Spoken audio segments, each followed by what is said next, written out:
How do you know when it's time to bring on help? Listen, whether you're a solopreneur or you've already built a small team, if your plate is full, and as a mom, it probably is already full no matter what's happening in your business, how do you know when it's time to bring on team members or actually build a team? How do you do it? How do you actually build a team that supports your vision without losing control, without losing momentum, without losing your brand voice? Today, I'm going to take you behind the scenes of how I am building the consistency corner on the agency side and what that looked like as I am building my team.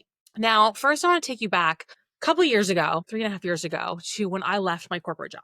If you haven't heard this story, I've talked about it before on previous episodes of the podcast when we first launched.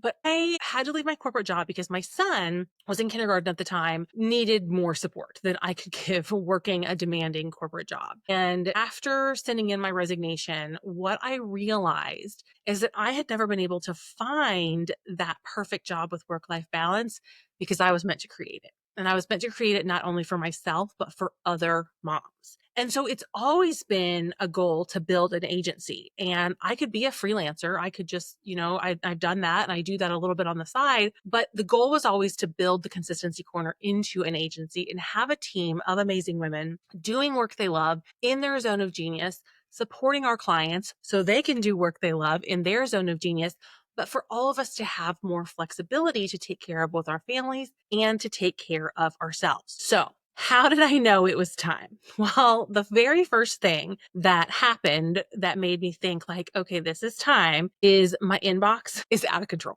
I mean, out of control. Thousands of unread emails. I knew I was missing emails from potential collaboration partners, maybe from clients, the doctor's office, the baseball team, all the things. My inbox was crazy. And so I thought, okay, it's time to bring on some admin support, like a VA.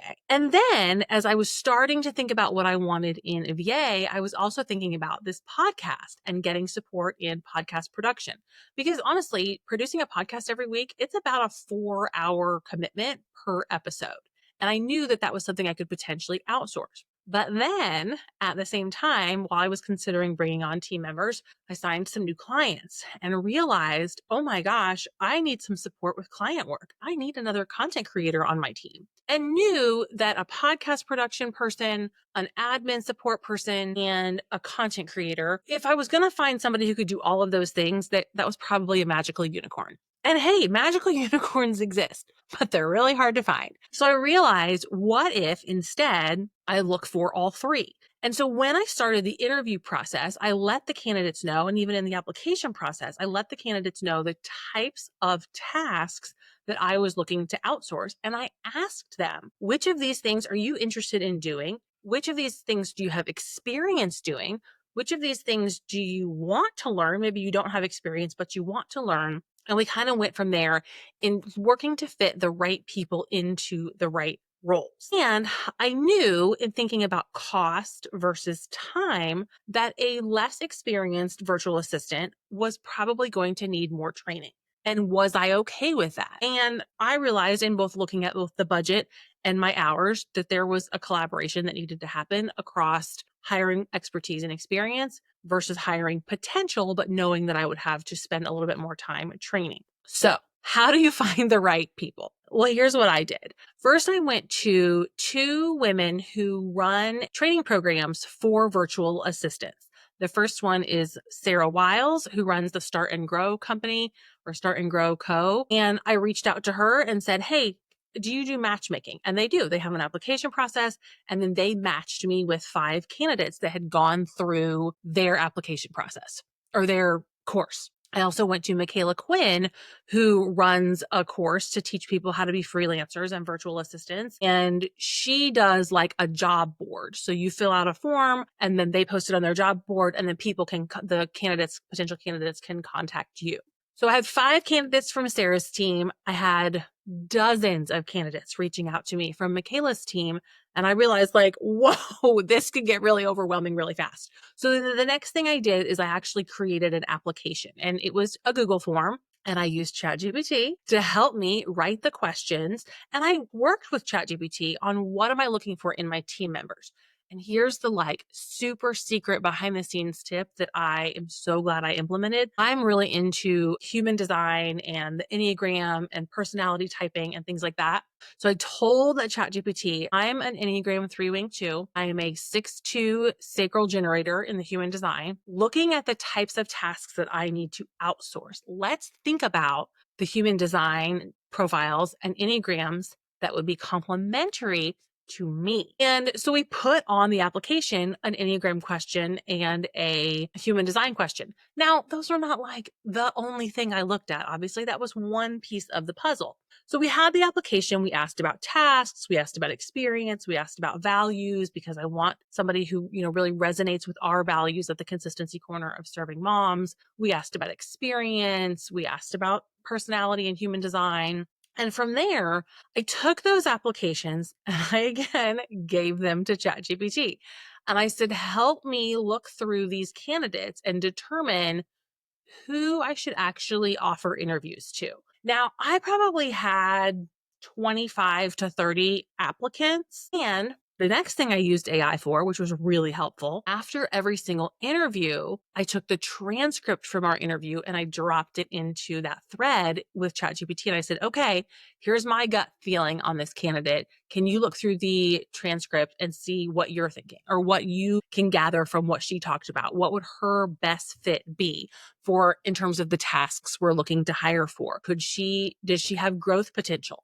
What are some maybe red flags that I should look out for? And so we went through that process for all of my interviews. And then we kind of said, okay, if I'm just going to hire an admin person with room for growth, who is the right person?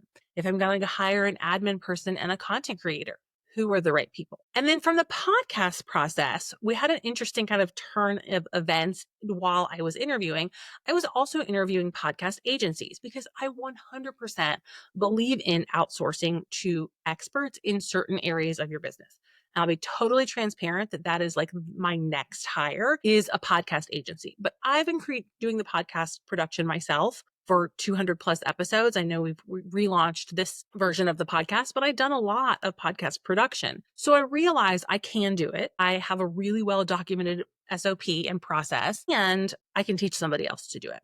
And in that same time, while I was interviewing podcast agencies, I got connected with a local professor at a college in St. Pete who is a marketing professor. And she's put together an intern program for her students. And she was looking to match them with local businesses to get some marketing experience, real world experience that they could put on their resumes. And I ended up bringing on 2 interns for the summer. Realized with those interns, based upon their availability, their skill sets, what they're looking to learn, and I talked with the 2 girls and their professor, that I could outsource some of the podcast production process to the interns, which would be a really nice kind of placeholder as I continue to ramp up and grow and get to a point where we can outsource podcast production completely. So in the month of May, I onboarded 2 clients, I onboarded 2 team members, and I onboarded 2 interns. And when I say that was a lot of work, it was a lot of work. And I actually didn't anticipate it to be that much work. I thought we'll have a couple of calls. I'll share some documents. I'll share some processes. We'll do some Loom videos and everybody will be up and running by June 1st. And for the most part, that 100% happened. I'm recording this episode in June. We are up and running. Everybody understands what their tasks are. They are doing those tasks. But getting to that point was a lot of back and forth. A lot of, do you have access to the documents do you need? Well, this is how I do things. How do you do things? Let's talk about it. What makes the most sense? And I'm a super collaborative leader. And so I like to get input from my team because they might have ideas that I didn't have. And we've set up some systems and some processes that maybe even I wouldn't have thought of, but it's in these ladies' zone of genius to do the things that they're doing. And so I'm relying on their expertise as well. So if you are thinking about bringing on support, I know a VA is a lot of businesses' first hire. And I 100% believe that can be somebody who can really help you. But you have to know before you hire a VA, what is it that you want them to do exactly? And have an idea of how you want them to do it. Because a lot of times, especially if you're hiring a newer VA, they are looking for that guidance from you. Now, if you're hiring an online business manager or a more tenured specialist, such as my content creator that I hired, they might already have processes in place. My content creator, while I had an idea of how we were going to do things and she's flexing into the way we create content for our clients, she already had processes in place and ways that she creates content for her other clients. And we kind of worked together to work those things out. And I knew that because she was more seasoned and more experienced, we would kind of need to figure out those processes together. So know that when you have a more experienced team member, they likely already have processes or procedures or ways they do things figured out. And then the other process or thought process is if you're going to hire a full on agency, like I'm going to do for podcast production, they will already have SOPs in place. They already have procedures. They already have an onboarding process. They already have systems and strategies and frameworks that they're going to use to support you. So you don't have to think about it as much. It's much more white glove, plug and play. It's completely off your plate, or it's a process that you can follow their direction versus you setting the direction for every step of the way in getting up and running and becoming an integrated part of your team. So what are my pieces of advice, my 3 takeaways for you? Number 1, build SOPs while you are doing work that you are going to hand off. The podcast is a perfect example of that. I have a very robust SOP that I'm able to hand off and document a process to the team so that they can take it and run with it. Piece of advice number 2, Loom videos are my best friend and they will be your best friend too.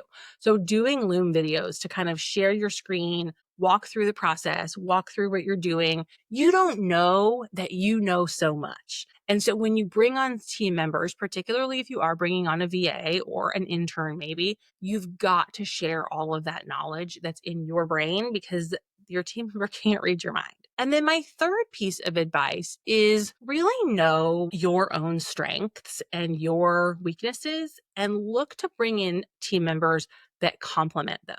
You don't necessarily want a carbon copy of you. While it's great and you want to connect with people on a personal level and you want people who get you and understand how you work, you also want people that can fill in the gaps of where it's not your zone of genius. I asked them to DM me a funny meme or reel that they had like recently shared with a friend. And obviously we're a social media agency, so I want to know that they are on social media, experience with social media, and that they are using it like a consumer. But also I want to know the vibe. I want to know what's your sense of humor. I want to know if you resonate. And those were important things for me to just kind of understand before I made that final offer and that final decision of who to bring on board. I'm an open book, so don't hesitate to send me a DM over on Instagram. And if you are considering marketing support and marketing agency support, this is something that I tell my potential clients when we have discovery calls is yes, you could hire a VA to manage your social media. If you are going to do that, you are creating the social media strategy. You are going to be setting the direction and the VA is going to be filling in the gaps in taking over the tasks. If you don't want to think about the social media strategy, the analytics, the insights, the trends that we should be following, the tools that you could use, the tactics that are working right now, how each post individually fits into your business goals and moves the needle for your business and your brand. If you don't have the capacity to think about all that and you don't want to think about it because it's exhausting, that's when an agency might be the right fit, especially because not only is creating content and posting content something that you could take off your plate, but with an agency, you could also take engagement off of your plate and have somebody who's doing inbound and outbound engagement. Our agency, we also set up many chat funnels for our clients. We also offer our retainer clients like a bucket of hours that they can use for other marketing activities like scheduling emails or connecting with their podcast agency or building a launch calendar and thinking about and tweaking and updating some of their funnels. Those are all things that have to happen or should be happening to support your social media to make sure that it can do its job in you achieving your business goals. So If you're interested in what it's like to work with an agency, we are right now starting to look at onboarding or booking clients to onboard in the fall, in August or September. So don't hesitate to send me a DM. And if you're, interested in learning more about working with the Consistency Corner, I'd love to help you step into your CEO visionary role by being in your corner and helping you out with marketing and social media. Thanks so much for listening, friends, and we'll see you in the next episode.